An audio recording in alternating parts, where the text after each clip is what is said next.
Happy Valentine's Day, guys. Wouldn't want to spend it with anyone else. That's a very good point. College roller hockey. Always my Valentine. That is Bay all the time. Always there for you. Hey guys, we're gonna talk some college roller hockey tonight. It's Valentine's Day. It's the perfect time to spend an hour or so talking about something you love.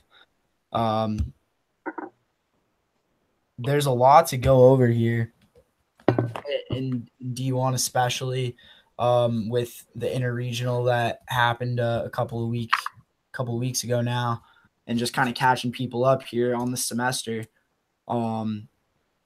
There are definitely a few things that, if you haven't been paying attention, might surprise you in terms of some happenings around the league, and we're gonna give you a few of those right off the bat. First things first, you probably know, if you don't, Tyler Kraft transferred to Farmingdale State. A big pickup for them and a tough loss for Newman. That said, Newman able to beat Westchester this past weekend in a big win for them as they kind of figure out how they're going to adjust their game this semester and try to make a run out in Fargo. But a big win for Newman to kind of, maybe put themselves in that talk as the second best team in the NCRHA and D1, or at least capable of playing in that role. And we'll get more into that with Brayden Durnell later. But I'm with Brayden and Jared Holst right now. Guys, what else has been on your radar this semester? A couple, highlights that have stuck out to you as college roller hockey spring semester has been rolling along here.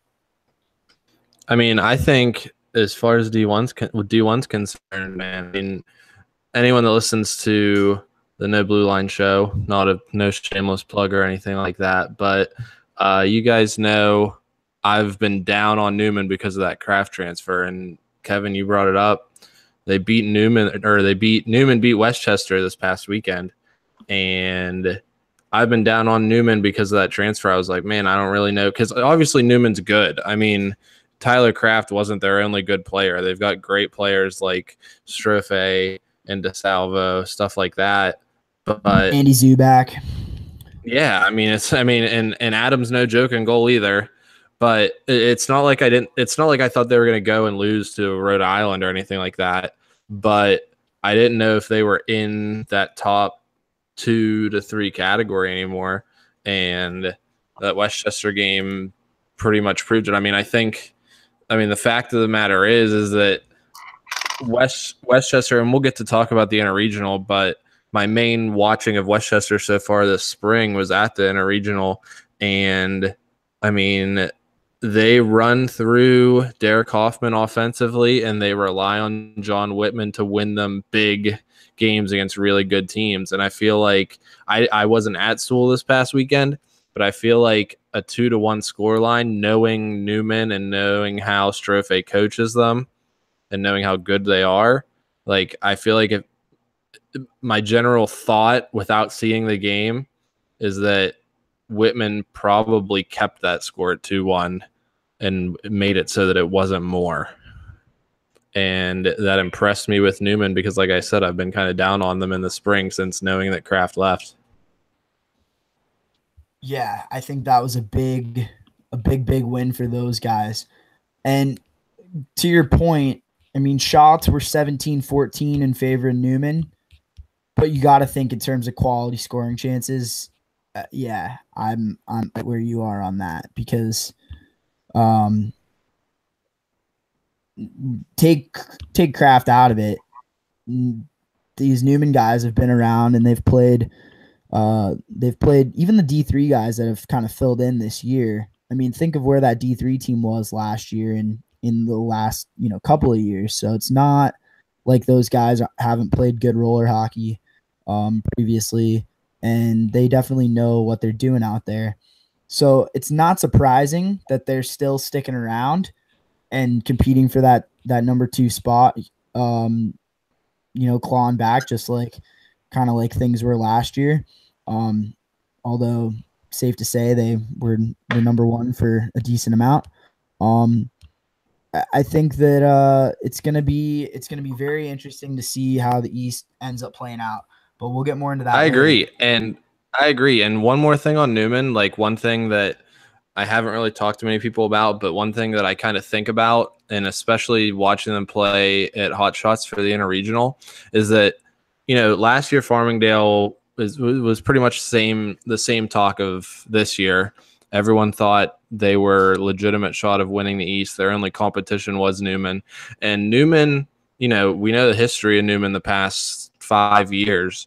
And as far as in the East is concerned, when you're playing against them, or when you see them on the rink, or even watching them on the rink, for a while the mantra, deservingly so, the mantra was, when they were playing opponents, it was, you don't deserve to be on the same floor as us. This is almost a waste of our time, but we're going to beat the shit out of you anyway.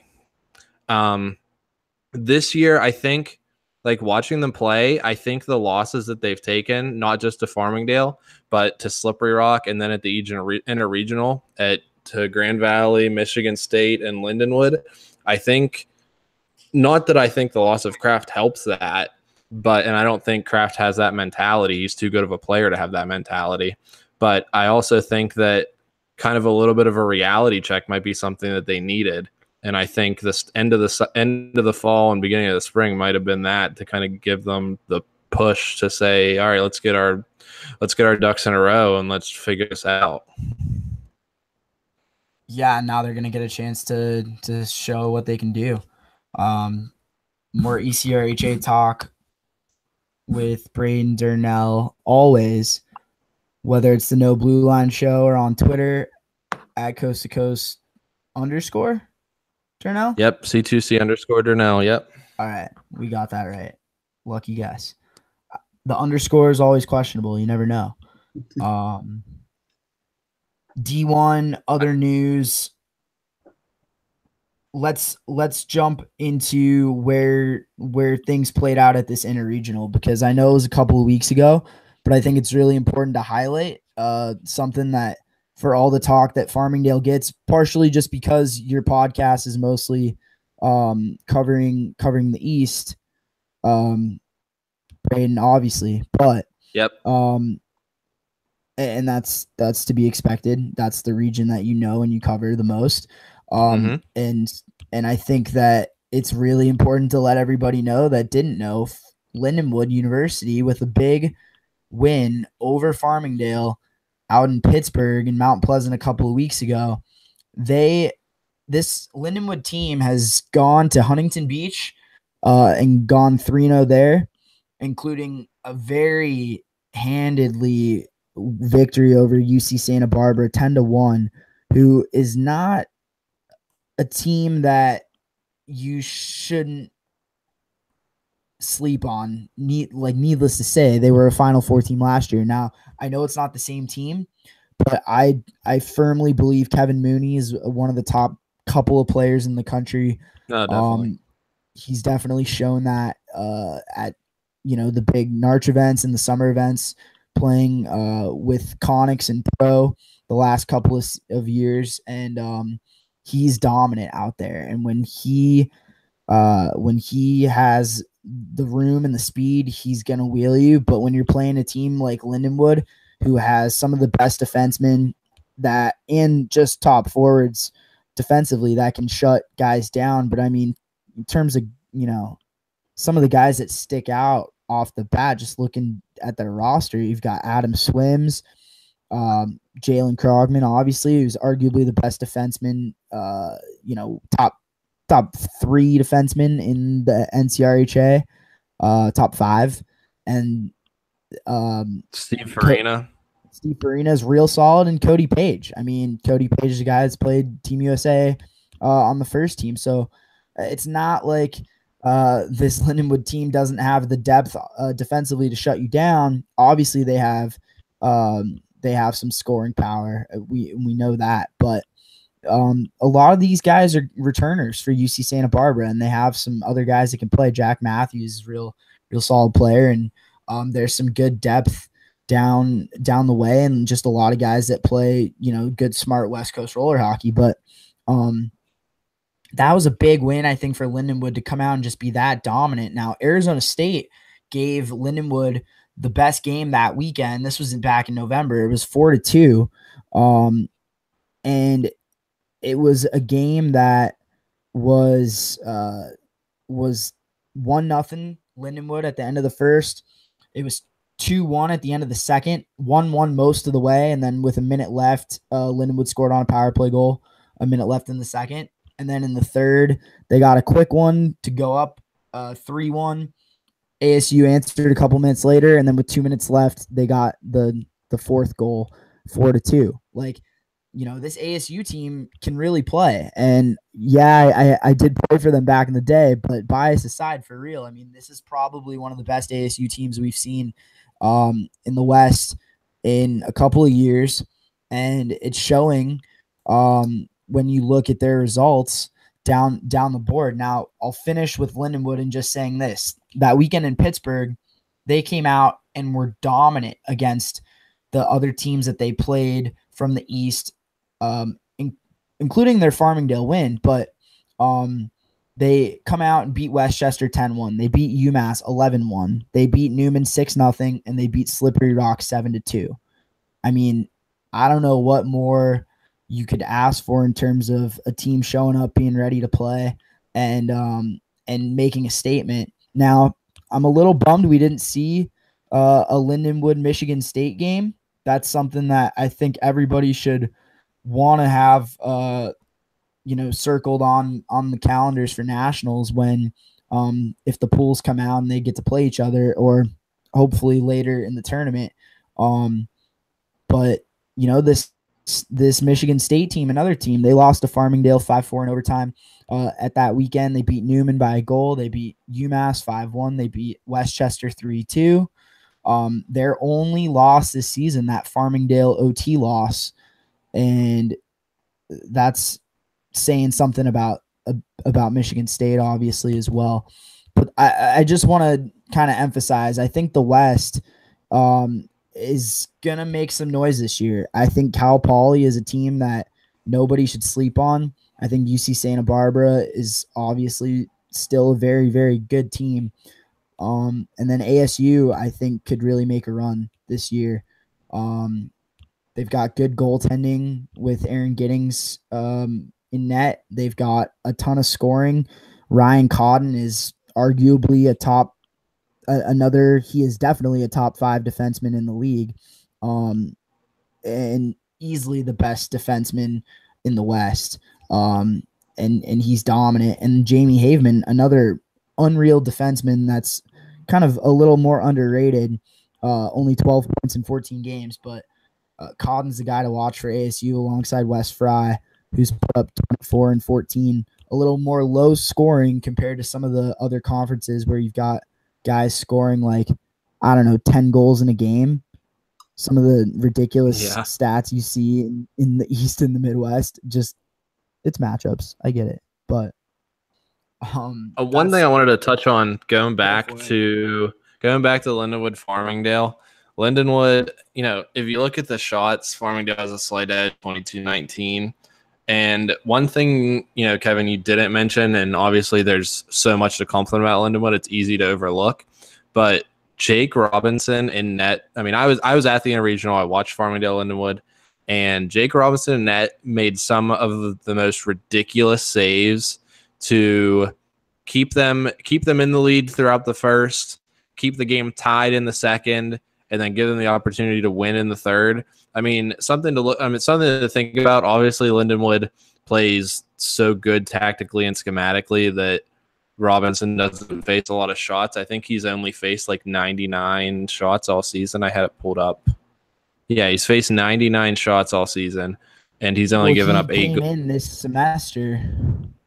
Yeah, but either way, I mean, it's kind of known that you're not getting a ton of scoring opportunities on Lindenwood unless you play absolutely not. If you're somewhat perfectly.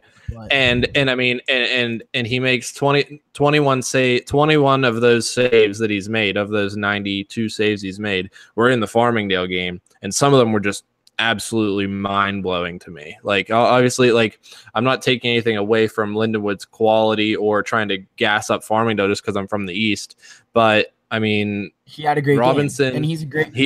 goalie. He had a great game. Yeah. Here's the other thing. You also have Paul Town, who is a standout Canadian goalie. If it wasn't for Blake Lockhead, would probably be the top Canadian goalie. People will argue that, but I mean, Blake's had some games in this league at least, and they're both excellent goalies. But yeah, I mean, both just tremendous goalies. If it wasn't for Blake, he might be the best goalie from Canada in the NCRHA that we know off the top of our head. But to have that 1-2 is incredible. And I mean, I know some other teams have some good duos. I think Michigan State with Tucker Gilliland and Rob Kowalczyk, that is an incredible duo, because Rob and Rob, if I messed your last name up, I apologize, but this kid's a freshman and he is a monster in net. He plays for Roadrunners normally in the travel circuit, and this kid can really stop the puck. And, you know, Tucker is an amazing goalie as well. Having those two guys to be able to go back and forth with is, I think that's something that you can't overlook or underrate, because if you have a goalie that gets, you know, has one of those games or gets in his own head or whatever it is, and to not have that extra option, or should I say to have it, is invaluable. Yeah. And so, you know, Lindenwood in a position to do that. Farmingdale with Panko from D3 in a position to do that if they were to make that move at the tournament. I mean, they've got 16 teams, so I'm sure they'll have enough goalies there. But you know, that's something that I think is worth noting and is cool. But yeah, Robinson with a great game in that performance, in that win.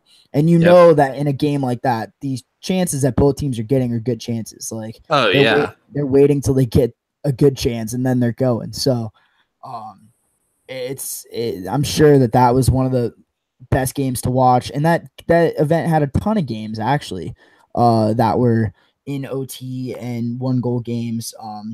But we kind of got to see how things shook out a little bit in the East and elsewhere. But Michigan State with a good showing. I think you'll see, you know, when rankings come out, my guess is probably a shift in D1, especially like the middle of the pack, and kind of a reshaking of things. As mentioned before, I mean, you look at besides Farmingdale, and I want to give Bethel some credit too, because we haven't mentioned them at all, but Bethel is you know, they're Bethel. They're the same Bethel that you see year in and year out, regardless of their roster. They come out, they play their system, and it is a box and it works. They lost to Farmingdale 3-2 in overtime. Like it or not, it does work. You know, Locke had 35 saves in the 3-2 loss. And it was a power play goal that won it for Farmingdale State. And then they lose 4-2 to Lindenwood the next week after that. And then 3-2 that Sunday. So they played them twice 2 weekends ago and lost 4-2 and 3-2 respectively. They went out to Mount Pleasant. They beat UMass 6-1. They beat Westchester 5-2. They beat Slippery Rock 6-1. So Bethel, another team here that I think will make an Elite 8 run. And a lot of it's brackets and matchups, you know. I mean, ASU able to knock those guys out last year and snag that Elite 8 spot away from them. But I think that they're going to be a very, very good team moving forward. And something I think worth noting is that they're couple of their top scorers. It shows for their recruiting and their willingness to kind of go after some ice hockey guys. Brandon Kirst, I don't know how much roller hockey he's played, but he's from Kansas City, and Kansas City, Kansas, by the way, folks. Not even the real Kansas City. Sorry, Brandon. Don't take offense to that. Caden Riccardi from Colorado. We've all seen the Rocky Mountain and where that conference has kind of gone in terms of, losing a lot of teams and it dwindling a bit. The two teams that are playing in D2, Colorado and Denver, both very, very well-run organizations. Denver came out to Arizona earlier this season for a couple of games to kind of test the waters against another group of teams they don't normally see. And University of Colorado at Boulder with Joe Oria running show over there and the head coach, and he's doing a great job building that program up and trying to get roller hockey going out in the Rocky Mountains. But to get someone like Caden from there, they've got Dalton Kratzenberg, who's from Lincoln, Nebraska. I mean, they're going after guys that are not far from where they're at. In some of these newer recruits, these freshmen like Kirsten Krassenberg, but Kirst has got 60 points in 19 games, and no one's talking about him. They got a guy from Edmonton on their team. They do, Matt Paganin, and he can play, man. He can rip it. Justin Shimizu, I'm probably saying that wrong. Edmonton, Alberta. Jimmy Teed. They've got a good amount of Canadians. They've got a good amount of Bullard. Bolyard is from Michigan, and he's a real solid D man. And how can you forget Cody Bryant, who is in a lot of ways kind of the heart and soul of that team.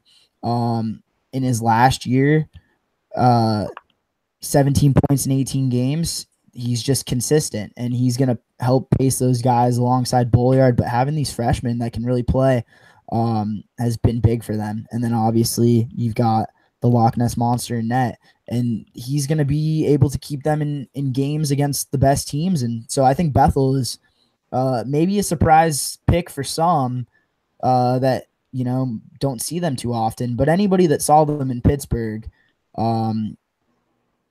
will attest to how solid this team is this year. And credit to them for being able to go out and get some guys from, non-traditional roller hockey markets, whether they be ice players or guys that maybe play State Wars in the summer or whatever it is. But shouts to those guys, because that's how you can build a program in the NCRHA, is getting a little unconventional with your recruiting methods and figuring out how to find some guys that might not normally even know college roller hockey exists. That's D1 in a nutshell. I mean, we've got some other stuff with Florida Gulf Coast and Kennesaw State. We'll talk about that later with Holst. And I mean, those were the big events. We had some really good games out here in Arizona when Cal Poly and ASU faced off a couple of times. Both 1-goal games. Cal Poly won in overtime.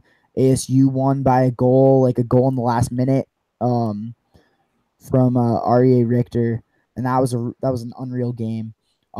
So there have been a lot of good games this semester. A lot of 1-goal and OT games in D1 and D2. But let's take a look at D2 real quick as we kind of transition. There are two big events or two big notes that stick out to me that need to be mentioned in D2. First off, you've got Florida coming back. We weren't 100% sure if they were going to be returning. Holst, Jared was able to confirm that for us at probably December, I would say. Yeah, I heard they were coming back in January, early January, that they were confirmed for our first event in that month. So it was good for the league. Absolutely. And a good team that had a good run last year. Final Four run, I believe. Yeah, absolutely. Yeah, kind of surprising. I think teams in the Final Four, 3 in the Elite 8. So it was like that the last 2 years, I believe. So there's definitely some talent out here. Yeah, it's cool to see teams kind of maybe they're not able to start the season for whatever reasons, but able to figure it out and make sure that they're playing. They went on a tear their first weekend, needless to say. They were able to beat you guys, Jared, East Carolina, who was at number 2 in the last ranking, and No, they didn't play us the first time. We played them in Apex. They beat Florida State. That was their that's big right. win. Was a 5-1 win against Florida State. Okay. Good game back and forth, but you could just tell that the core guys of Florida were just overpowering the Seminoles in that game, and it showed down near the end. And the final score is 5-1. I guess their big win that first weekend, you could say, would be the D1 win over Kennesaw State. Yeah, I was just about to say that the D1. Well, I guess we'll get into what Kennesaw is now, but at the time, D1 win against Kennesaw was arguably their biggest win, other than Florida State, because they had a 2 D3 and a D4 game that weekend as well. Yeah, and then they, playing James Madison, and well, anyways, Florida goes 5-0 the first weekend, and then they get to the following weekend. They lose to you guys 5-0 and 3-2, but win their other 3 games. And so Florida's back, and they're 8-2, and their 2 losses are to the number 2 team in the country, according to the last version of the Coast to Coast national ranking. So, Florida is a team that can definitely contend as the season goes on, and we'll get into some of the SEC stuff here in a second. But last note I want to make before we do that, Northeastern and ECU both lose. They have lost now this semester. They're no longer undefeated. Sorry for rubbing this one in a little bit, but I think that it'll be, now we have no undefeated teams in D2 overall. Now there's some undefeated in some conference play, but overall there's no more undefeated D2 teams. That's correct. Kansas State and Arkansas have yet to lose to a D2 team.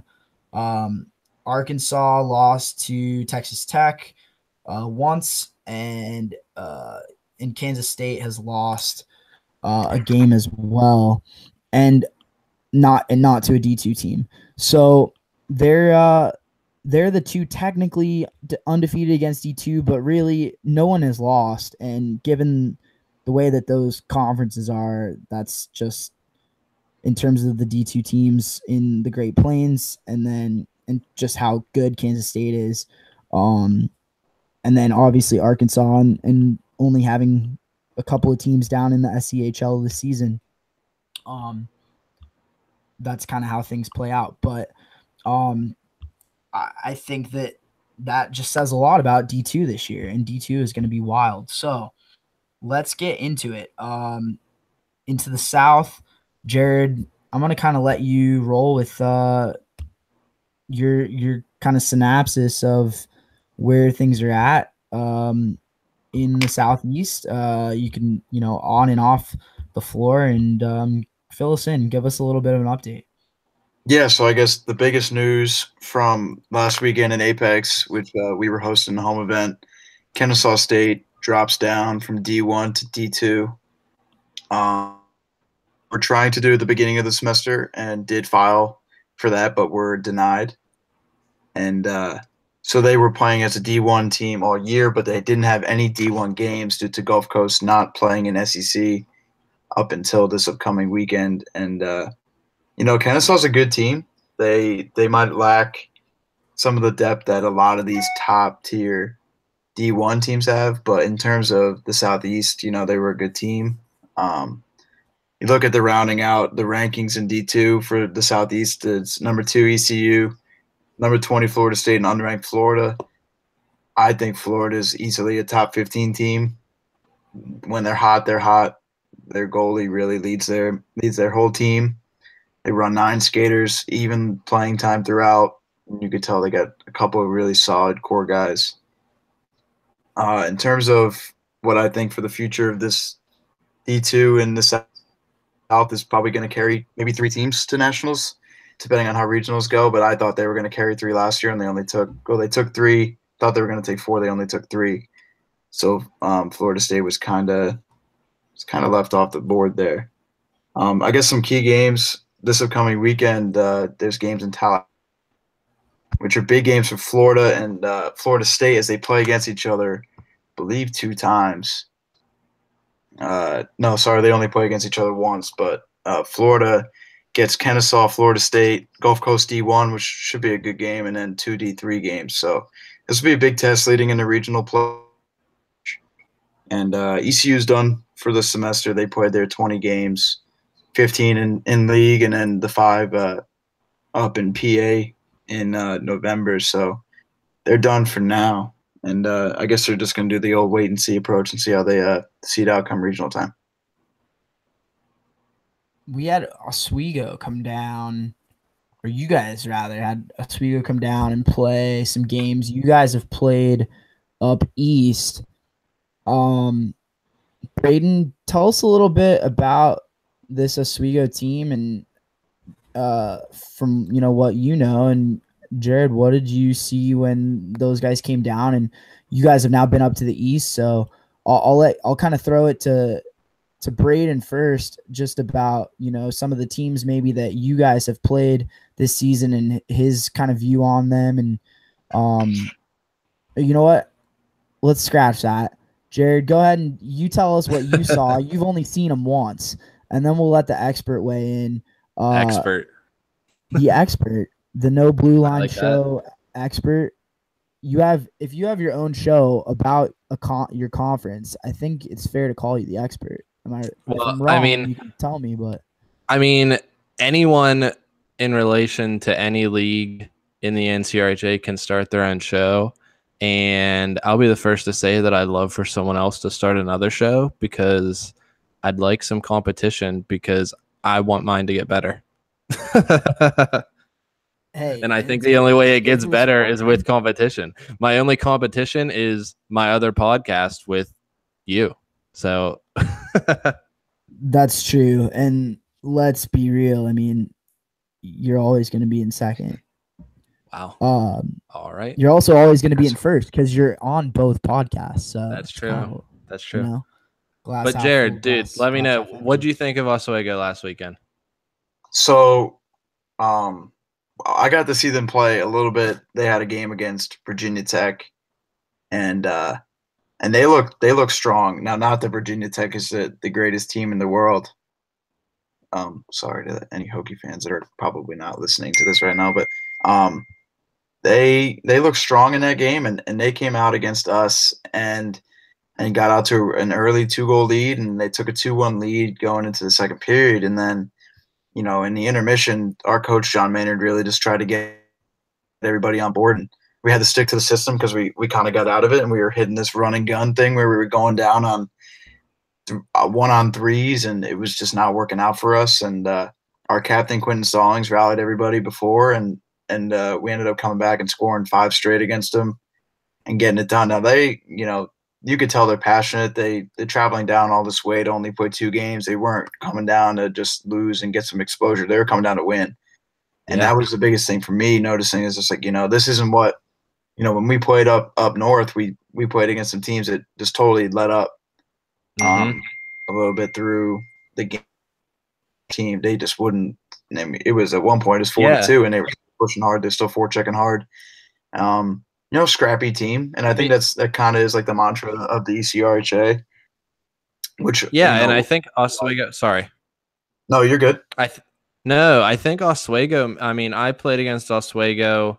I've been out of the league for 2 years, but I played Oswego every year that I was playing for Penn State, and they always have that mindset, man. I mean, there's teams, in D2, there's no requirement for a head coach in D2.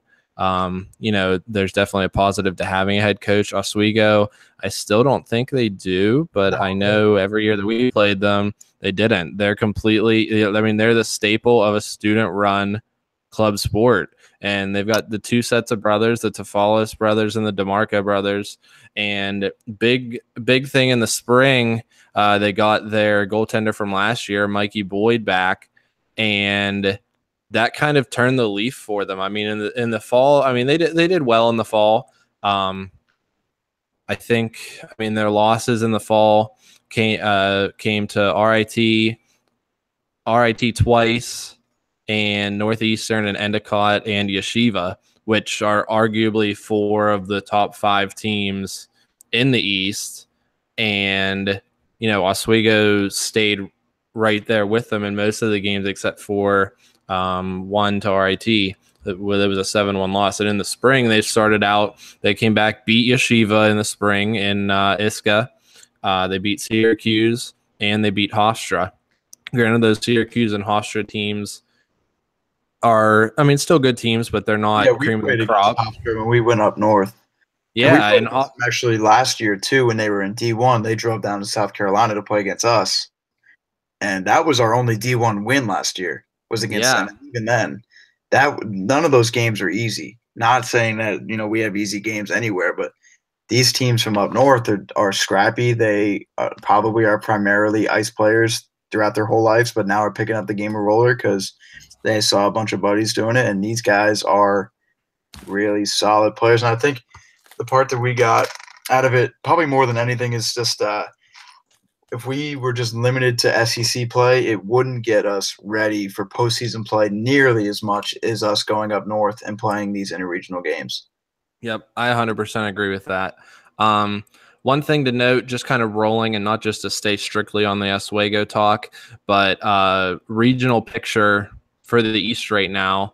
I do a little bit of a preview and regional picture of that on the episode of the podcast that's going to drop on Friday, but getting into it now, you've got 4 teams that are clinched for regionals in the East, Northeastern, Penn State, Yeshiva, and RIT, to 4 deserving teams that have clinched in the East.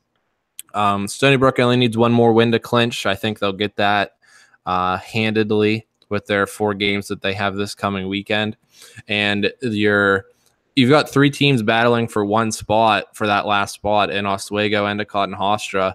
And really, it's a total toss-up on who really shows up this weekend at All-Star Weekend and plays. And in Oswego, the last couple years, last year they had this Cinderella run at regionals. They ended up finishing 2nd to Northeastern. They didn't do particularly well at nationals, but it was an experience thing for them, especially like I mentioned before, to being so student run as they are.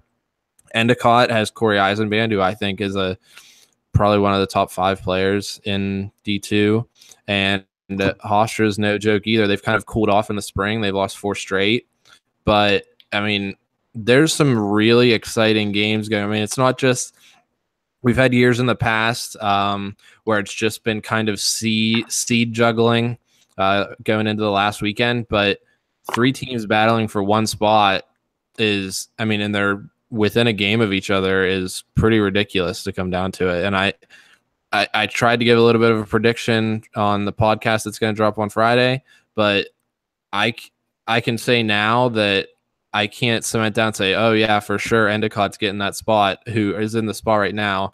If you're watching us live right now and kind of following along on maybe a standings page or something, Oswego has that spot above them, but the league needs to correct that because they counted their games this past weekend against you guys, Holst and Virginia Tech, and gave them the Virginia Tech points. So they're sitting at 16 with Hofstra, and Endicott's at 18. So Endicott right now has the 6th and final spot, with being a game up.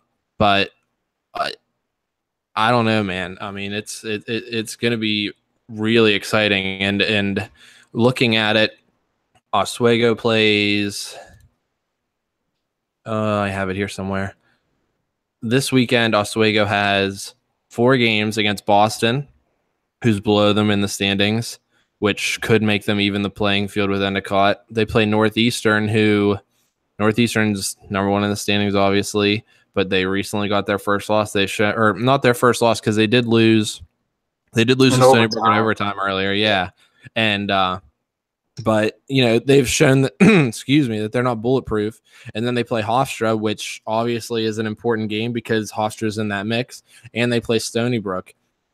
And other the schedules for Hofstra and Endicott are kind of similar. Hofstra only has 2 games.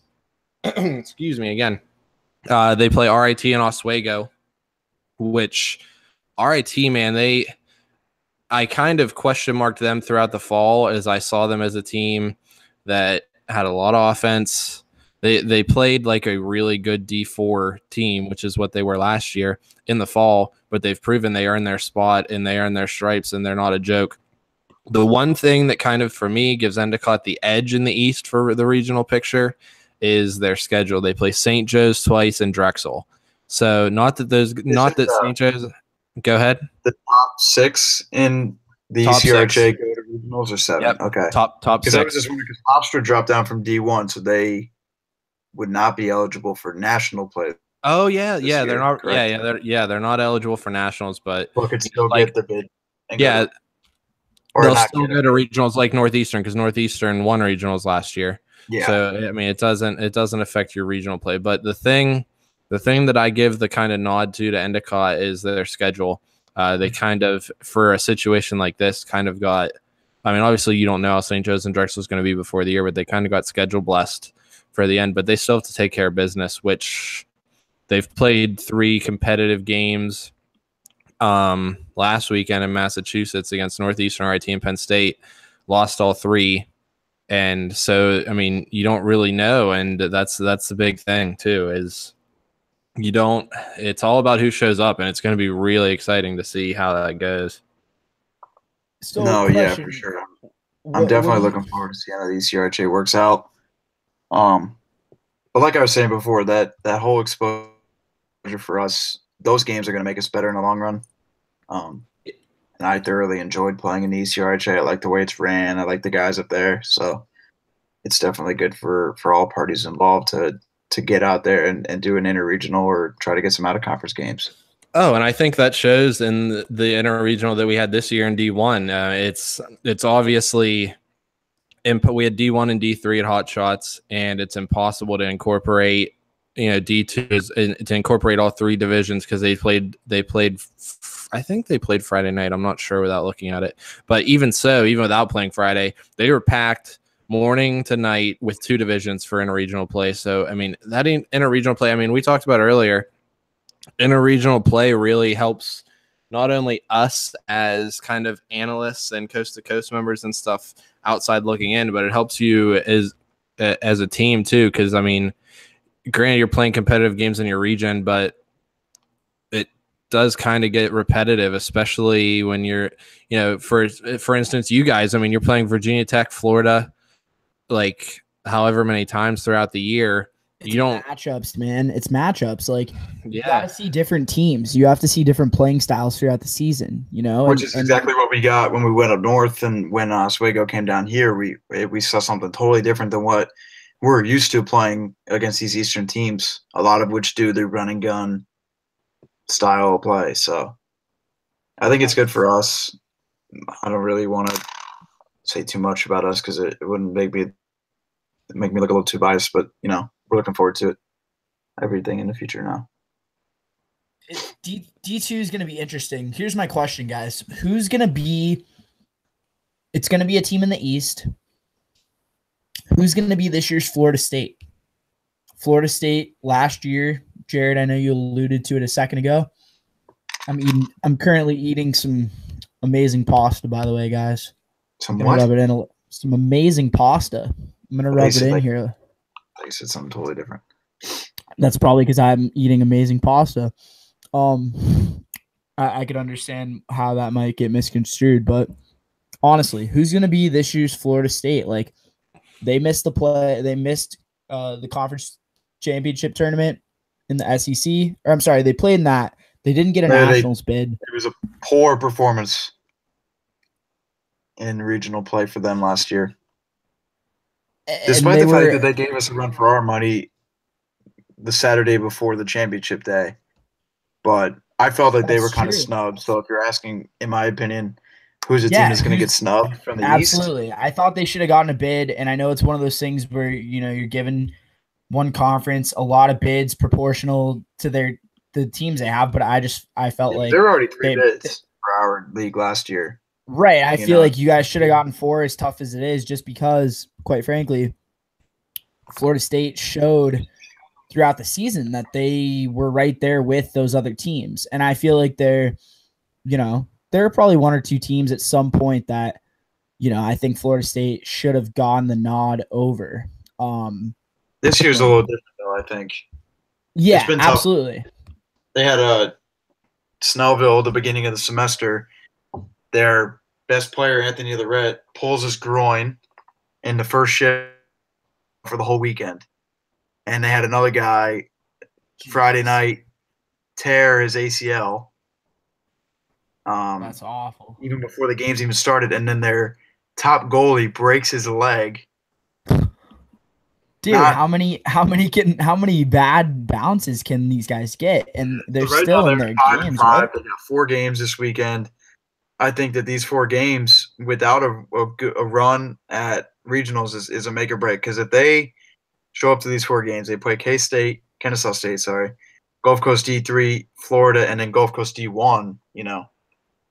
If they only go 1-3 going into regionals, that seeding is not going to be easy for them to overcome. Now, does the Southeast use overall record for seeding, or just the record against the D2 versus D2? The way that I've understood it and playing in it the last 3 years is that there's 4 D2 teams that are qualified for regionals in the South. Us, Florida, Florida State, and Virginia Tech. We'll play 3 round robin games, one against each one of those teams. That's how it seeds out.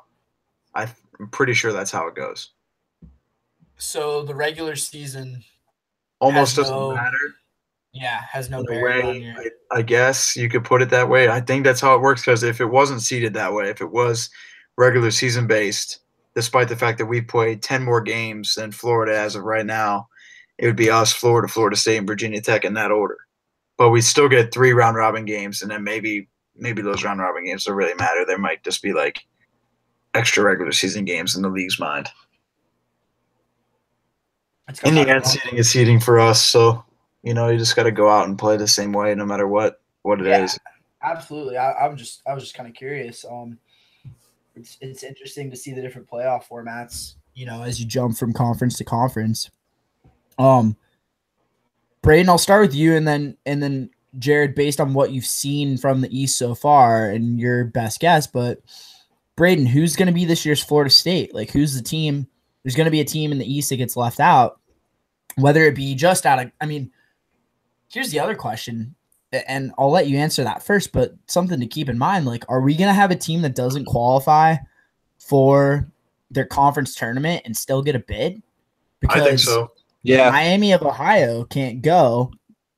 So, as you start to look down the list of teams, like, I mean, you have probably 2 from the Great Plains, maybe 3. I mean, maybe 3. And I did the math last night before I recorded for Friday's podcast, and it was quick, but I added all the teams, and that's not counting the ones that are ineligible, like Hofstra and Kennesaw. But it looks like 31 total teams in D2 and 20 are getting in. So that leaves 11 teams out. Like I said, that doesn't count teams like Hofstra and Kennesaw that are ineligible. So you figure you take that down to 9 teams getting left out. Yeah.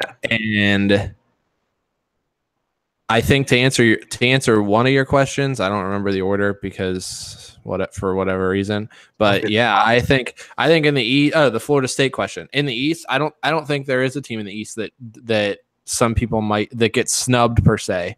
I think to answer the second question hand in hand, I think the East is going to see a team. I think that 7 seed, however it plays out between, or even 8 seed if Hofstra jumps into the 7 seed, whoever of Oswego, Endicott, and Hofstra, I think obviously take Hofstra out. Between Oswego and Endicott, whichever team gets left out of regionals, if not both, I think they still get bids for nationals. So you think the East is going to carry 7 or 8 teams to nationals?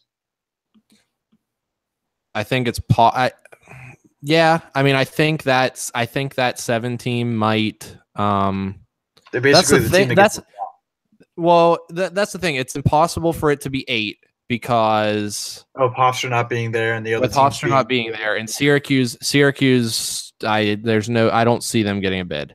So I think 7. That 7th team might be a first alternate, which there's a history of that first alternate still getting in, whether it be finances or whatever else reason. Yeah, but I would agree.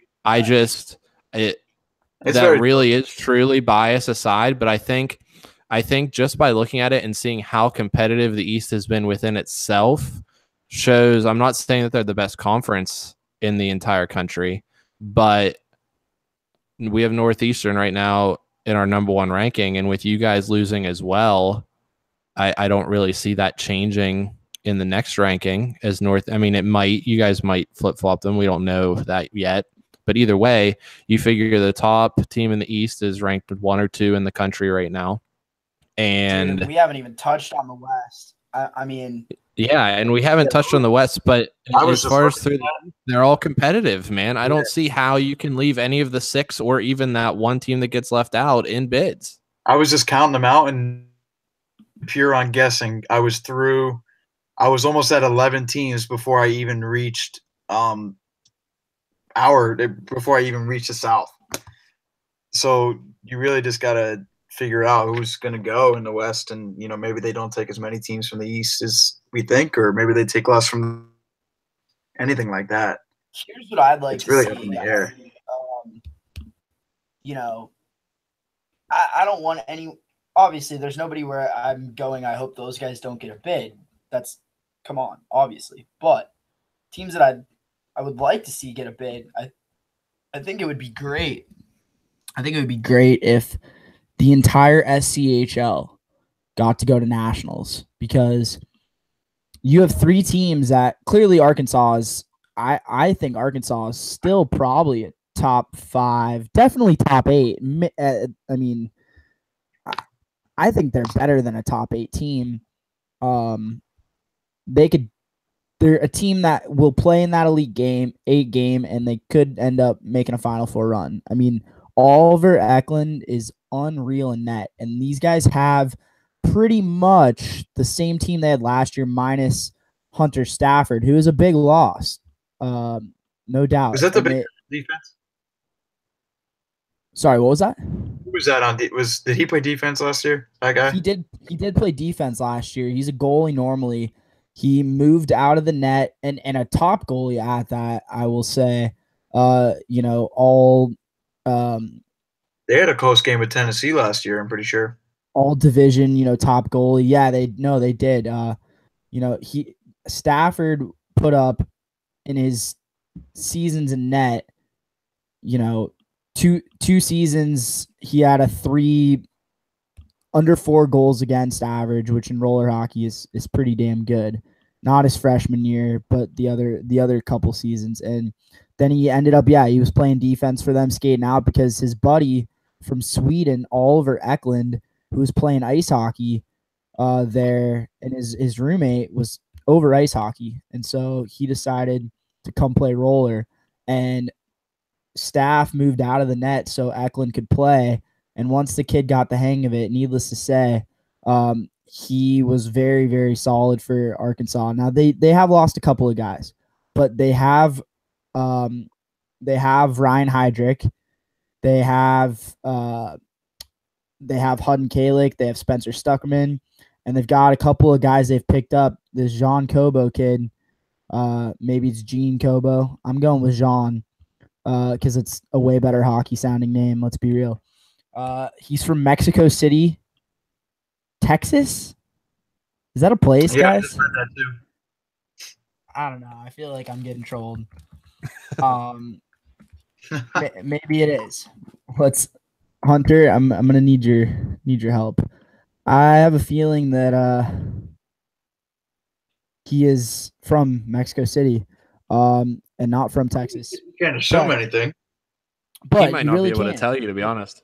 It could be a bunch of pictures of Chris Crudell for every single player profile on your team. That's us for sure. We're never getting rid of those. Chris Crudell, he's a legend. An NCRHA coast to coast legend. Absolutely. 27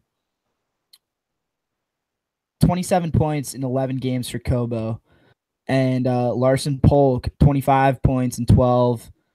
They've got a bunch of guys that are 2-point-a-game guys, and part of that is because they're winning their games pretty handedly, but not every game. And these other two teams, I'm telling you, Louisiana Tech, they're in there battling with Arkansas every game. 10-9 overtime loss for Tech, 7-4 loss, 6-4 loss. You know, Louisiana Tech's giving these guys games, and I'm telling you, this is a very, very good team. Sam Houston State, they, 4-goal loss, 5-goal loss, 1-goal loss in November, 1-goal loss, 2 1-goal losses in November to Arkansas. And then Sam Houston State was able to get a win over Louisiana Tech last weekend, 9-6. So, and as a team that maybe is getting an alternate bid, potentially, or maybe does pull some magic off at the conference championships down in Texas, Sam Houston State could end up dancing their way to a national championship appearance after a year hiatus in the league. Really, maybe you could argue longer than that. It's probably a couple of years because they had forfeited some games along the way. But Louisiana Tech and Arkansas for sure, and then maybe Sam Houston State. Now, if we go to the West really quick, I think the West is probably the most overlooked, generally speaking, just because it's a lot more low-key out West, and, some of these guys aren't as active on Twitter and whatnot, but San Jose State is the real deal. They are having one of the best seasons that a team could really ask for coming back in the league, their first year back after a couple of years. Jacob Hickey is a big power forward who can score goals and shut you down defensively. Christian Jared's size he's got 28 points in 8 games. He can play. They're from Silicon Valley. They're from San Jose. They've got a ton of roller hockey talent on this team. The Sy brothers, Jack Robinson and Peter Simonson in net. Jack Robinson also skating out a little bit and has done pretty well for himself. 12 points in 12 games total. So he's played 7 of those in net. So you can do the math there. 12 points in 5 games. But Peter Simonson, 6-0. 6 goals against on 118 shots, 0.92 goals against average, 2 shutouts. And Jack Robinson, who's the second goalie on that team, is a 3.55 goals against average, and he's 4-2. So that's a team that I don't think gets enough credit, maybe. But they're probably, if they go to nationals, they've got to be one of the favorites. They've got to be one of the favorites going into the tournament just because of how solid they are all around. Now, that's one team in the West. You've got 3 other teams that really stick out, and then a couple of other teams that I could see beating, say, like the 6, 7, 8 from the East, like a Cal Poly Pomona possibly. But the top 4, I mean, so Arizona's 9-2, and there were some doubts about them as they faced NAU towards the end of last semester. They beat NAU 7-6 in overtime, but the Lumberjacks were missing Trevor Riffey, their best player. And then since then, NAU had a huge pickup, picking up Trevor Scott, who formerly played with Saddleback College and has played with numerous NCRHA teams over the years, and is a real solid, say men's platinum level guy, solid D1 guy. He just a grinder, 2-way, scores, shut down D, and picking him up as well as Daniel Diaz, who they've had all season but has just gone on a tear. And they've got a freshman, Josh Roof, who's put up a ton of points. But NAU, they lost that game by a goal to U of A without those guys.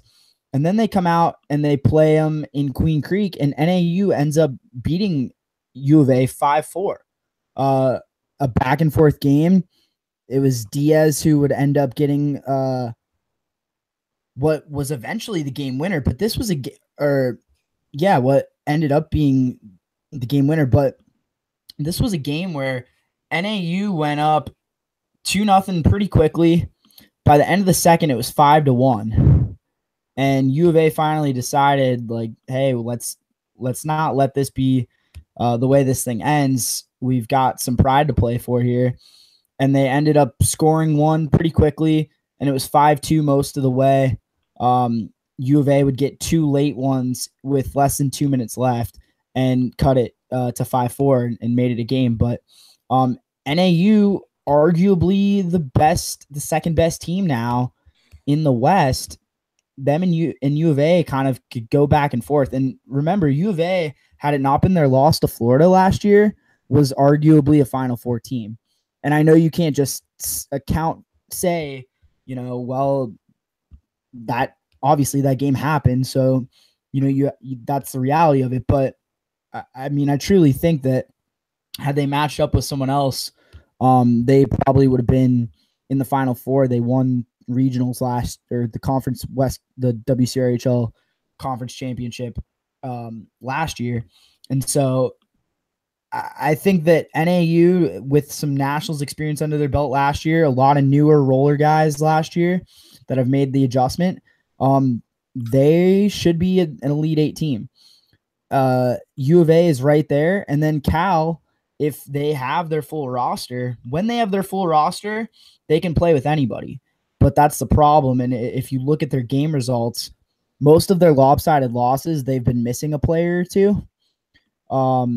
And when you're relying that heavily on one or two guys, I think that poses some challenges when you get to nationals and actually trying to make a run. Ryan Daubenmayer's got 56 points in 12 games. Delfino Varela with 39 and 8. And he's the one that has missed some of those games, as well as Darian Oliver. You can see if you look at their player stats, 12 games played, 8 games played, 12, 7, 12, 4. So they just don't have a consistent, solid, say 8 guys that show up. They really have maybe 6 that show up for every game, and they're trying to play with that. And that's not going to work against some of the top teams in the country, which is really who you're facing, are arguably 3 of the top 10, in my personal opinion, week in and week out, in San Jose State, NAU, and U of A. So that's a lot. I know that's a mouthful, but that's kind of my synopsis on the West in D2. Like I said, Cal Poly Pomona is probably better than people want to give them credit for. I would imagine they're probably like a 6, somewhere between a 5 and an 8 in the East. Could probably get a regionals bid. I think that the East is very, very solid this year, though, and as Brayden was alluding to, just in terms of the parity. But yeah, that's the West. Guys, thoughts on that? Am I full of shit? Am I biased to the West Coast? What do you think? No, I don't think you're right. With Go ahead, everything. Holst. It's just very tough to gauge. Like, you could predict and this and that, but in the end, they're only taking 20 teams and a few alternates. Yeah, there's going to be a good team left out. 1 or 2 at least. So it's tough to look at right now. I think you're right on par, though. See, that's funny because I was almost going to say the opposite. I think part of this is another conversation for another time. But I feel like as far as if you're the West, or if you're Sam Houston or Louisiana Tech, or even if you're someone like, Virginia Tech's 5-10 with you guys in the Southeast, there's like the amount of teams that we've seen in D2 has gone down to the point where I almost feel like if you're listening right now and you're on a team that's beating, like, say you're an Endicott or an Oswego, and I'll just use this because it's a comfort zone for me, and you're beating the teams that you should be beating, like Syracuse and St. Joe's and Boston and Delaware before they folded, like, I think if you're a team that's winning the games that you should, and then even if you're not necessarily keeping it between a 1 and 2 goal game with the top teams in your conference, but just remaining competitive and not getting just absolutely embarrassed, similar to like how Eastern Michigan is in D1 right now. No shots at them. That's just how it is. And I give props to those guys for continue playing, because that has to be tough. But if you're competing in D2 and obviously D1 now with the number of teams that are in the league, I don't really think those teams have anything to worry about. I'm not going to disagree with you. Here's something to keep in mind. 2013, 16 teams in D2. And naturally, yeah, the tournament was closer. I mean, you have a smaller playing pool. There were some very, very competitive games, double overtime games in the playoffs. Basically, the foundation was laid for overtime at that tournament, because that kind of gave us a little bit of ammo to propose that rule change. For those who don't know, it was Coast to Coast that proposed the overtime rule change. Now, was the league looking at it already? Yes, but and I don't want to say that they wouldn't have done it, but we were pretty. I'd like to think that having the power of the players behind us, we were pretty convincing in making the argument and showing statistically, like, hey, it's really not going to cost the league more rink time, because we're talking a couple of games a weekend, so maybe we go 5 or 10 minutes over. But even there, most games are ending a couple minutes early, so it should end up balancing out, etc. There's a team, it was Miami of Ohio. They tied their 3 pool play games, 0-3, and that was where they seeded with 3 points. And so it was like, how do you seed a division when you're not really getting a winner in a game? It's kind of tough. It's kind of weird. But all that said, the following year there were like 60 or 70 teams in Division 2. That's when they added 4 more teams and they bumped the pool up to 20. So it was Pennsylvania in 2014. And that was the first time, maybe ever, if not at least in years, that the pool had been 20 teams. And they just haven't looked back. I mean, there have been a good amount of D2 teams most seasons, but yeah, we've seen a lot of teams drop out. And as you mentioned, some of these are, conversations for another time. But it's going to be, there will be some teams there for sure that, when that first round of playoffs rolls around, there are going to be some lopsided scores. I mean, that's how it always is. And I don't think even last year in the first round, that's any different than it was in Fort Myers. But I think it is cool to see. The one thing I will say is it's good for some of these programs to get to go to experience nationals, especially a younger program.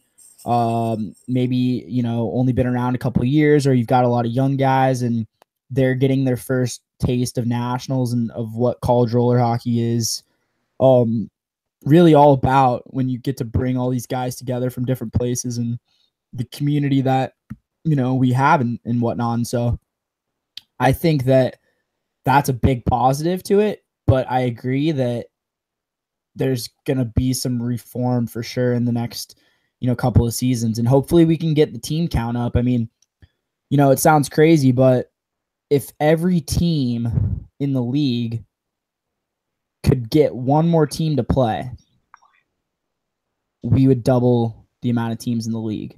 Yeah, and here's just to jump in real quick, because I mean, with the time we're going and the conversation we're having, if you're a player out there listening and you're like an Oswego, or we were similar to this at Penn State, or someone like Bobby Leitris, who founded the Farmingdale team, or someone like you, Kevin, and you know how stressful it is and how important it is and how much you care about the sport to keep your club together and keep your team in the NCRHA. Like, obviously, I'm not saying that school doesn't come first. This isn't where I'm going with that. I know it kind of sounded that way. But do everything you can to keep that club together and plan for the future. That's something that Penn State's done fine without me. I'm not saying that they're not. They're doing better without me statistically. So maybe I was the cause for, whatever. But a couple of years of hardship. Yeah, just speaking from personal experience, we had our club president and all of our board members, my second year playing for Penn State, said we're not interested in playing. And Penn State almost didn't have a club. Granted, was there probably a chance that they'd get a club again, say the year after that or in the future? Yes.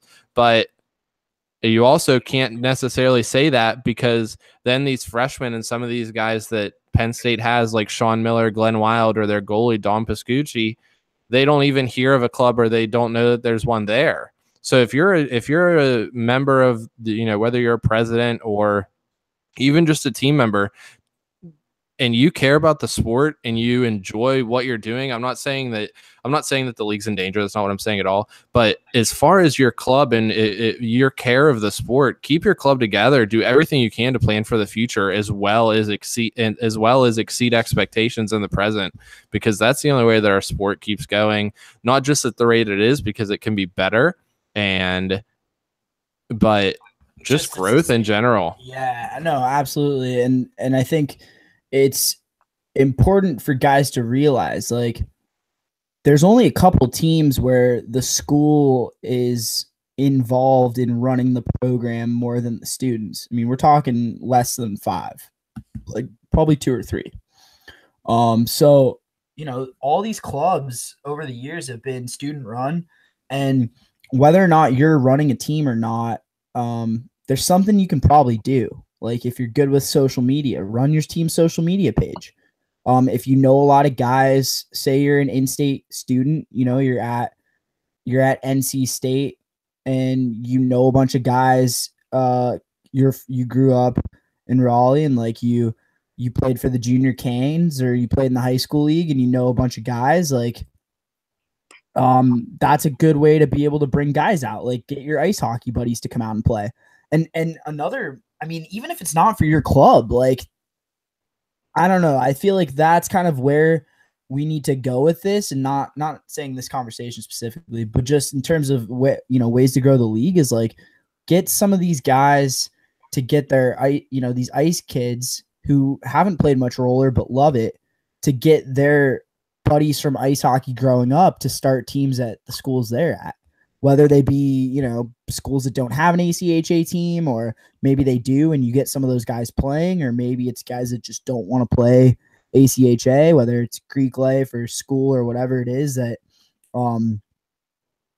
is also taking up time, wanting to, just experience college and work and all the other things that happen in life. But I don't know. I just think that would be a great organic way to do it. Is, we've always talked about, myself and, a couple of my buddies, like, if everyone that played roller hockey got one other person to play, we double the player pool right there. And so if you think about it in a college program, say there's like even just a D2 team that doesn't have D3, 10 to 12 guys, and then their entire hockey networks, I don't think it's crazy to think that, like, we could get a team from every team. I really don't. So maybe that's something down the road. If you help get a team signed up, you guys get a discount on your league fee, or you get credit for jerseys, or towards I don't know. There's a million ways you could look at it, but other thoughts, guys, to kind of wrap up that little, topic. Nope. We pretty much hit everything for me there. No, we definitely hit everything there. We're going to have a totally different conversation in 3 weeks on Selection Monday about these teams that we think are going to go to nationals, and we'll probably be surprised. And I think that's what makes this league great, is just the surprises and what we're going to see come March 4th or 5th. I think it's the 5th. Yeah, there's going to be it will be interesting. And every year, nationals is a great tournament, and I expect this year to be honestly one of the better nationals that we've had in a while, just because in terms of on the floor, I mean, it's pretty wide open in D2, and in D1, there's a 1 and a 2, no doubt. But you start looking at like 3, 4, 5, and maybe even 6, and like it's not crazy to think that 3, 4, 5 can win a game. They definitely can win one game against 1 and 2. Yep, someone can definitely be this year's UNLV. Yeah, and UNLV was a hell of a team. I mean, it's just, you got to win that one game. Like, if you can win that one game against a Lindenwood or against a Farmingdale, like that's all you got to do is win that one game, and you can play for a national championship. And I think there are a couple of teams that are in a position to be able to do that if they play their best game. But it's not going to be easy, and you know that playing your best game means, nearly mistake-free hockey, at least making sure you make up for those mistakes, getting back, breaking up plays, eating pucks, and doing all the little things that make the difference in those games, winning the battles, coming out with the puck, not making, no dumb turnovers, things like that. Like, if you play perfect, anything can happen, and I'm excited to see that. But D2 wide open, D3, there's the same deal, just like D1. There's a 1 and a 2, but I think there's some really good teams like that 3 through 5 that could play. I think Farmingdale and Lindenwood are obviously the two favorites, but there's some other teams that are in that depth area that once again can pull off a win, and they just got to win one game. So, to go into, real quick as we wrap up here, I want to touch on what we've got coming up this weekend. There's a couple of events. You've got the NCRHA All-Star Weekend in Long Island. We've got hockey everywhere this weekend, really. We've got the Great Plains in Manhattan, Kansas. This is Kansas State's home weekend. We've got the NCRHL in Mount Prospect, Illinois. The SEC RHL. And by the way, for a lot of these conferences, these are their last. Yeah, this is it before conference championships. So, you guys in the SEC play in Tallahassee, and then the West Coast plays in Huntington Beach. So there are a ton of games this weekend.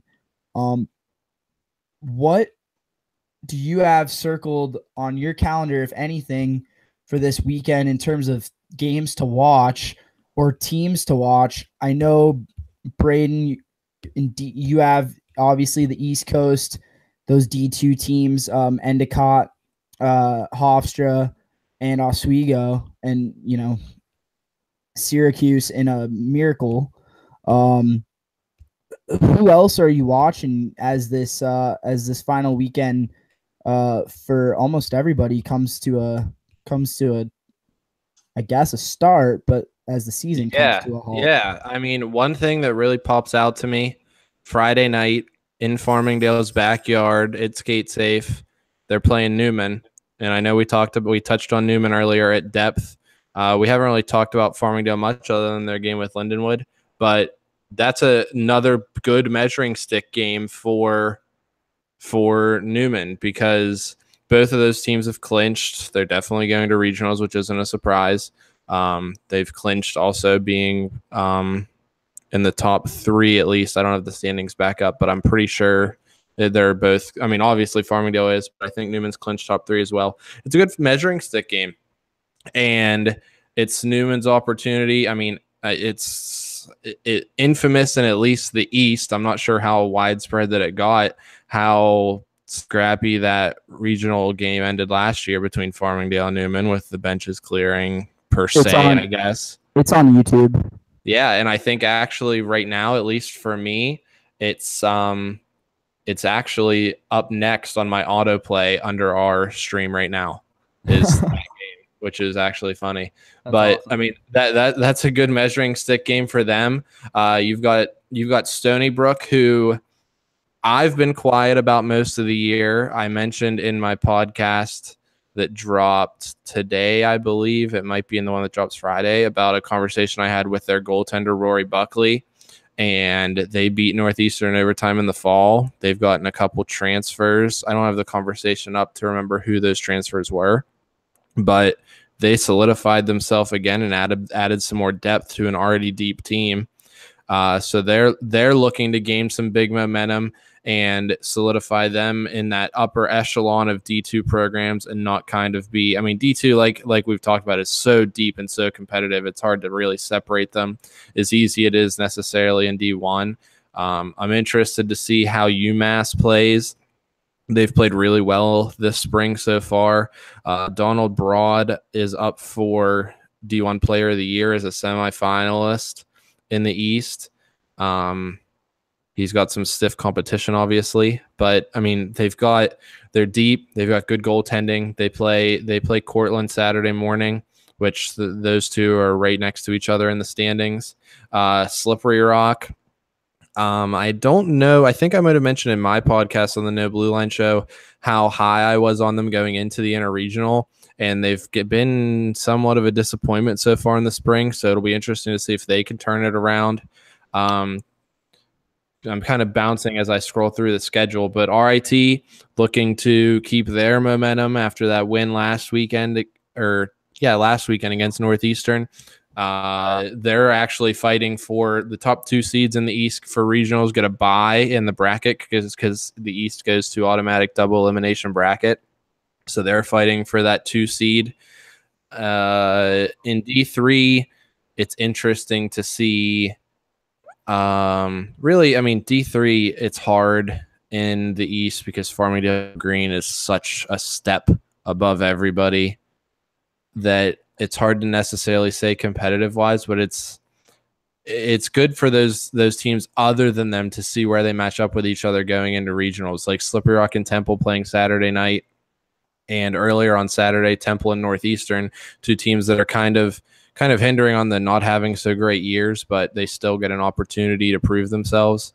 And then scrolling, even going into the depths of D4, I mean, some of these seniors in D4, they've got 2 weekends of games left to play because there's no national tournament for D4, obviously. So this is their next to last weekend of roller hockey. And I mentioned a couple weeks ago on my show that the D4 guys, although skill-wise, they might not be there with your D1 and D2 games that so many people love to watch.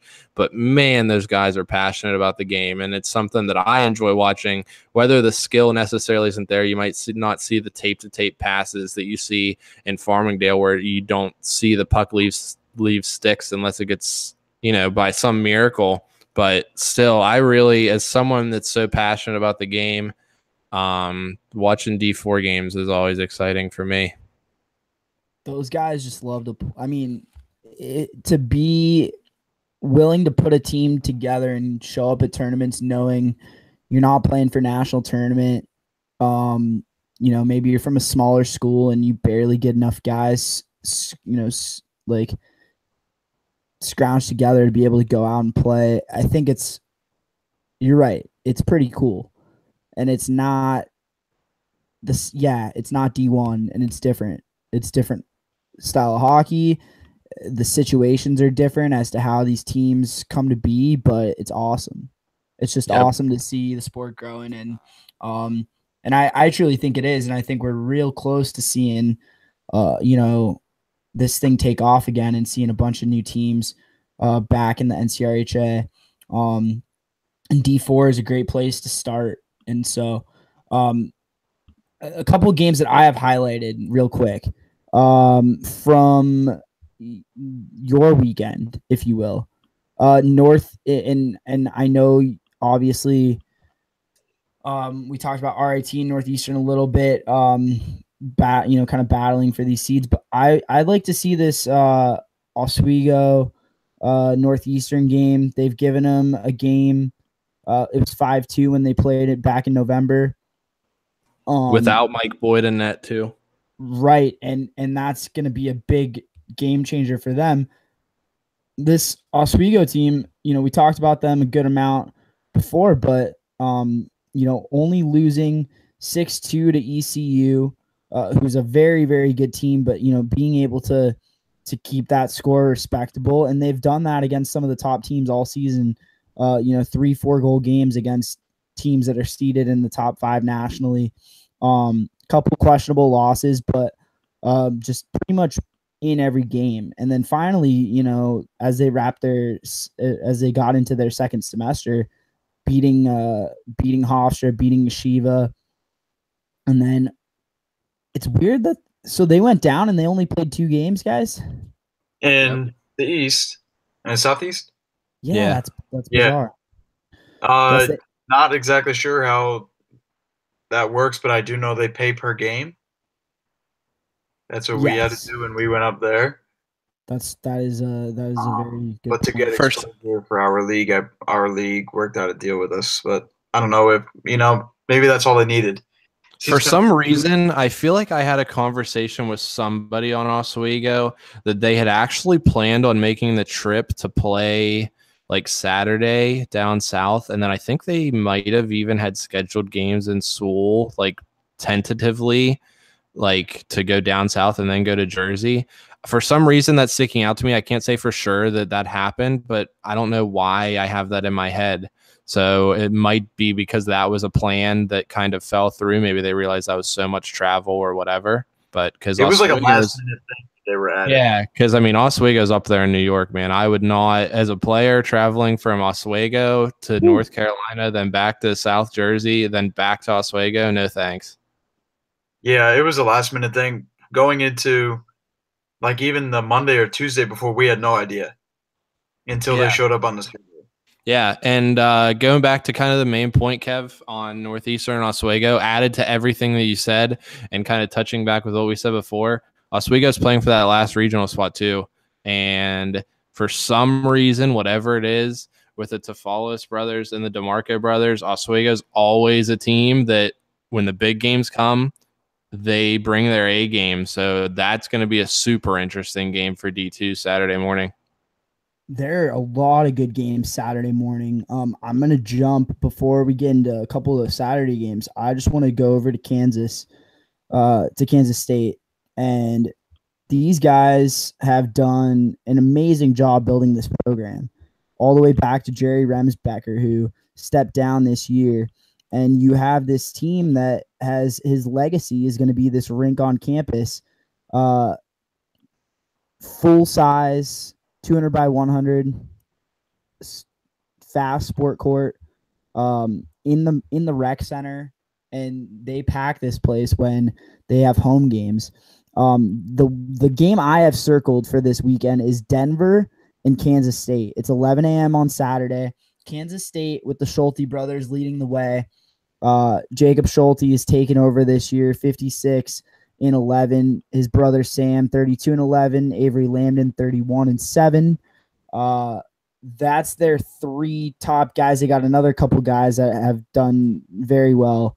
Can't name everybody, but Denver went to Arizona. They struggled a little bit. They traveled short. They didn't have. I don't believe they had their full team for those games, but they lost 10-1 to U of A. They lost 6-2 to Pomona. They beat Long Beach State. Long Beach State, not a bad team. Their record may say otherwise. They show up to every tournament and compete. And really do have close games. I mean, they lost to NAU 5-2. They beat NAU in November. They lost to U of A by a goal in overtime.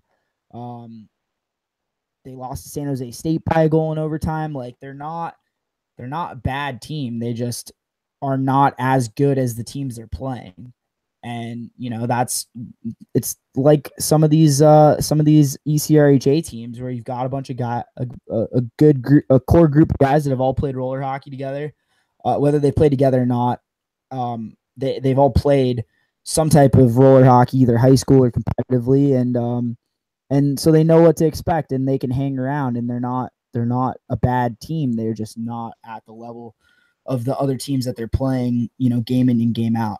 So all that said, Denver, they they did struggle a little bit, but they came out. They played 3 games in a 12-hour span, a 10 p.m. game, their first game, and then 2 morning games on Sunday, and then caught a flight back out. Now their only test before, if there even is a Rocky Mountain Conference Championship, I believe there is going to be this weekend in Kansas, and they've got 5 games. The 2 that I am really looking forward to seeing are the Lindenwood Black game and the Kansas State game. Now, Lindenwood Black is the second Lindenwood team in D3, but you have to realize with a program as deep as those guys, this is still a solid team. And this Denver team has something to prove after struggling out west. So that Kansas State game is clearly the highlight for us, and this Denver team has beaten Colorado a couple of times they've played, so they are the team to watch as of now coming out of the Rocky Mountain. Jumping around a little bit to a couple of the other conferences, Saturday morning in Huntington Beach, you have ASU and UC Santa Barbara at 11. You've got Grand Valley State and Michigan State at 12 in Illinois. Farmingdale Westchester at 12 in Long Island. Slippery Rock Newman, I know that was mentioned a couple minutes ago. Cortland and UMass. I think this is a really good game worth highlighting. Dan Nelson and Cortland, and they're going to take on Daniel Broad and Sean Lapp and the UMass guys. And I got to say,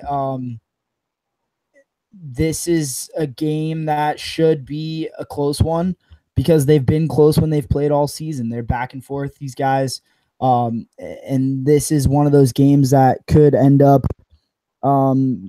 mattering when it comes to the seedings and whatnot for the conference championship. So, all that said, there are going to be a lot of good games. Florida, with their challenge this weekend is to kind of test themselves against a Florida Gulf Coast team who, as Holst had mentioned, they're playing their first games in their conference this season since they've traveled up north a couple of times to play NCRHA teams. And then you've got a couple of, here's one that I want to highlight. One of the last ones I'll highlight for the podcast, and I think this is a really cool story, and it's a good way to maybe go out. Out in the West, you've got a team, Sonoma State. They're a D4 team, and D4 in the West is a little different than it is in the East. There's no playoffs, and teams basically can play as they wish. They pick a couple of events or whatever that they can play, and they pay a prorated fee, and they can keep their club going. It's good for smaller school clubs. Same deal, just like it is out East.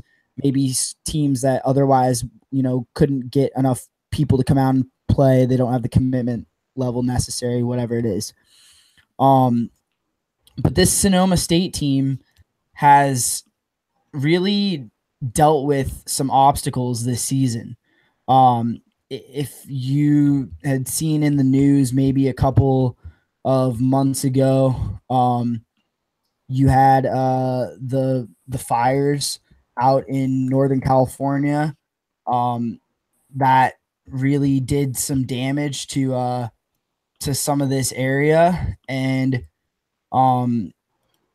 these guys are committed to playing and committed to making the trip out no matter what. They drive a little bit and go skate at an outdoor rink when they want to practice, and just to see some of the things that they've had to overcome with what was going on up there just a few months ago. I think it's pretty cool to see them being able to compete and I just wanted to give a shout out to those guys and wish them luck this weekend. Yep. I mean, it's hard enough running a club that doesn't go through something like that, like the fires and anything really. I mean, the teams in Texas. I mean, Sam Houston State with the floods that they've had in the last time. It's tough enough to run a club. I mean, we kind of mentioned this earlier with the passion that all roller hockey players bring. I'll say all just to be generous. It's hard enough running a club that's kind of normal, if that's how you want to put it. And then, it's so easy to quit and say, dude, this isn't worth my time. It's a club. Like, what's the big deal? And to see a team like Sonoma, obviously, these stories like Sonoma, like you brought up, Kevin, or any D4 teams that we kind of touched on earlier, the passion is just crazy. Yeah, it really is. And, you've got to kind of bring it all home in the Southeast, you got James Madison, who is able to play this season, D2, D4. They're basically playing as D2, but they didn't think they were going to have things ready to go for nationals and whatnot, so they're playing D4. Jared, anything you want to add on those guys as we wrap up here? No, it'll be good to see them next year in what I think that they'll be up in D2. They've played in a bunch of D2 games this year. They're just missing one or two guys. And consistency, but like you hit on a little bit, this weekend's kind of a big weekend in the SEC with Florida going against Florida Gulf Coast, and then Florida State obviously play again, and that's a big one for FSU to try to get some wins and to boost that nationals resume before regionals when it really is make or break for them. Agreed. That's all we've got. That's all I have. I'm pretty sure it's all these guys have.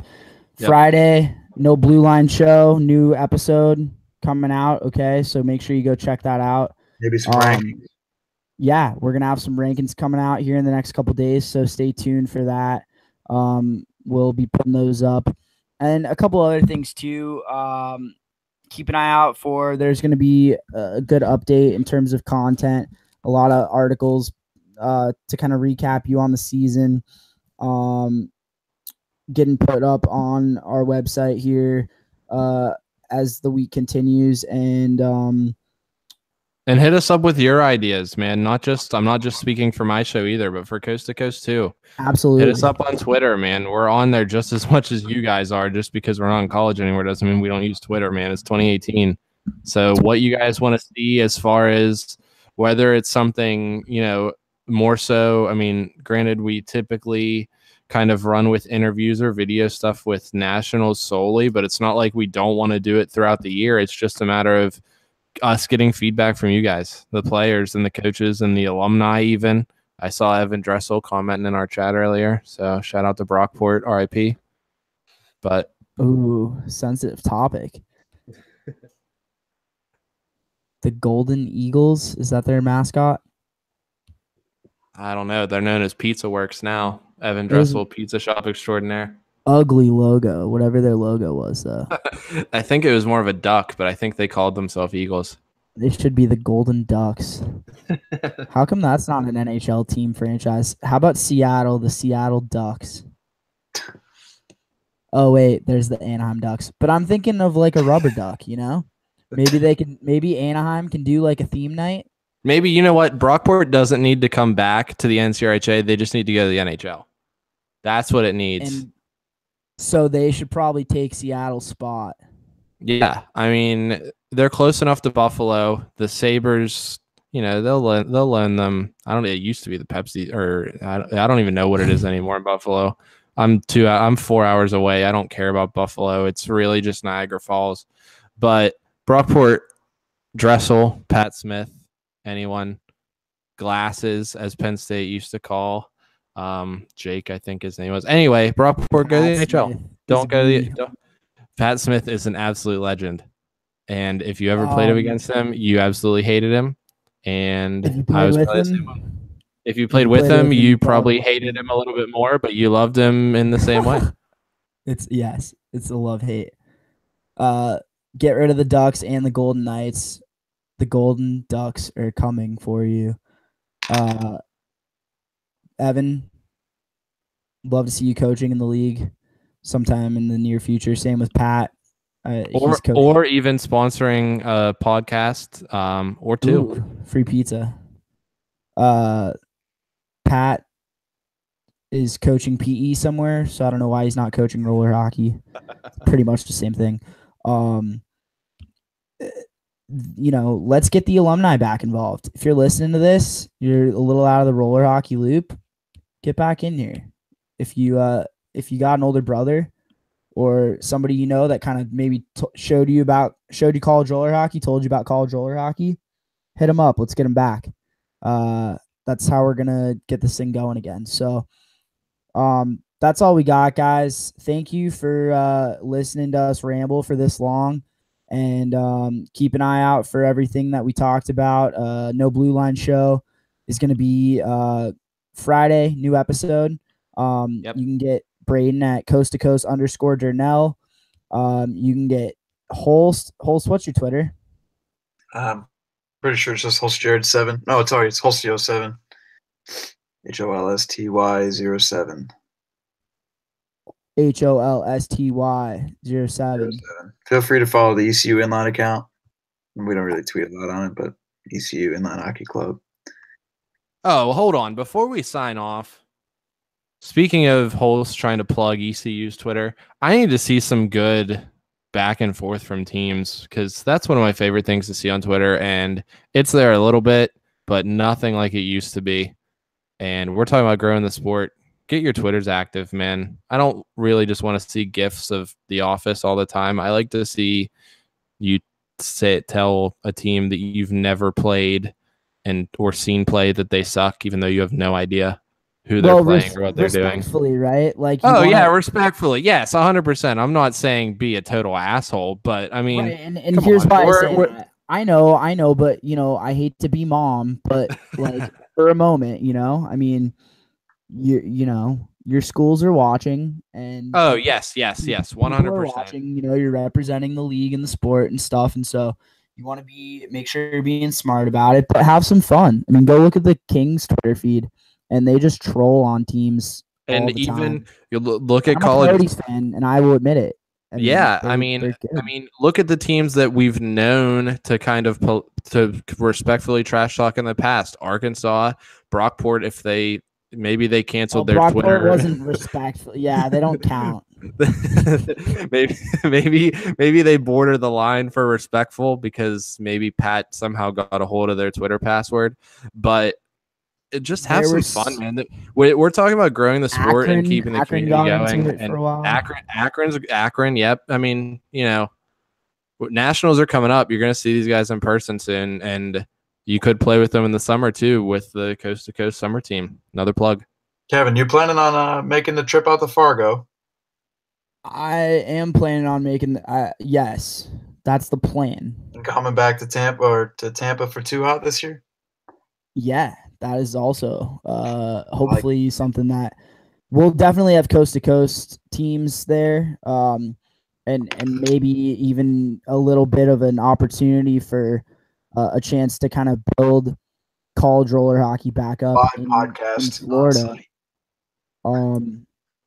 Because having a big tournament like that over the summer, chance to get some ice guys in, get some incoming freshmen in, work with the existing college teams to, make sure that we have just a ton of college guys playing that weekend. And so we will definitely be involved there. Maybe it'll like more than one game. Yeah, that would be great without moisture. Or people getting hurt, or people having there are a lot of factors, but great rink, great facility, and that will be a fun one. But yeah, hopefully going to be in Fargo. Some Brayden and I got to talk about and figure out if that's on the horizons or not. But we would love to be there, and we had a lot of guys that helped make some of the stuff that we were able to do towards the end of the season possible with helping out with buying some college roller hockey merchandise that we've been fortunate enough to do with Wheel, who I also am involved with Nick Boyarski, who coaches ASU, but to be able to do some fundraising shirts that got us some money for some cameras and little things like that. That kind of helped our coverage last year. So I think that, that's something that we'll explore, and there might be some new stuff coming out for nationals this year. Also, we're going to have some coast to coast shirts up available for purchase. I don't know if we're going to do a PayPal link or what, but we've got some shirts that need to go out, and there are a decent amount left. I mean, I know I have 2 set aside for a couple of guys that I know. But besides that, I think everybody that wants to get one will have a chance. And so we'll have those up, and same deal. Whatever is raised off those will go straight towards either getting some of us out to nationals, or maybe even to get some live stream stuff going, be able to do some stuff at regionals or with Selection Monday, and trying to get some content out to you guys before nationals and really do it up. So I think that's a good place to leave it. That's a lot of information for everybody to take in. Hope you guys enjoyed the show. I think we got to add a lot of good perspective on what's gone on this season around the league in kind of all areas. I know we could probably do a little bit more with D3. And I'm sure we left some teams out. I know we left some upsets out before anybody says anything. Stony Brook, I know you guys were the first team to beat Northeastern. I know I made that mistake earlier in the show. The other one I wanted to get out of the way was Akron. They beat Miami of Ohio this past weekend. So shout out to those guys. That's a big win for them. There's going to be a ton of good games this weekend. We already highlighted them. So we'll be covering some of those as the weekend goes on, and hopefully be able to tell you all about it next week. Hopefully you're playing roller hockey this weekend. If you're not, I got a coach. I guess that counts. Yeah. Find a way to get to the rink and enjoy yourself some roller hockey this weekend. Happy Valentine's Day, which is really just happy roller hockey love day. For Brayden and Jared, I'm Kevin. Thanks, guys. Yep, we will see you soon. Sounds Peace good. out.